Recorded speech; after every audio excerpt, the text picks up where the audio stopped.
মানে চাষ শ্রমিকরা এবং উনি 14 বছরে এখানে ধ্বংস ছাড়া সৃষ্টি কিছু করেননি। এই মুখ্যমন্ত্রীর সময় তৃণমূলের সময়ে জুট ইন্ডাস্ট্রি শেষ হয়েছে, ছোটো ছোটো সব ইন্ডাস্ট্রি, ডাবর থেকে বিস্কুট বন্ধ হয়েছে, টাটাকে তাড়িয়েছেন। ধ্বংস ছাড়া সৃষ্টিতে নেই। বাকি উনার চা বাগানের যেটুকু অস্তিত্ব আছে উনি শেষ করার জন্য গেজেট বের করেছেন। 30% এর মধ্যে করবেন। ধর্ষণীয় অটেকে অলরেডি ডাটাগুড়ি দিয়ে দিয়েছেন। এরপরে বাকিটা ওনার যত চোর ডাকাত চামচা বেলচারা এখানে আছে, সঞ্জয় বুদিয়া থেকে শুরু করে এখানে জালান থেকে শুরু, ময়ান জালান থেকে শুরু করে ক্যাবেন্টার এখানে যত আছে, এরা সব লুটবে।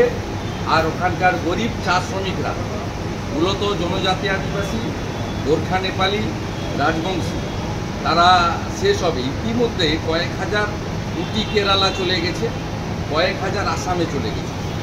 আমরা আটকাবো এবং 26-এ বিসর্জন দেবে চা শ্রমিকরা, বিসর্জন দেবে। চা বাগানের একটা আসনও পাবেন।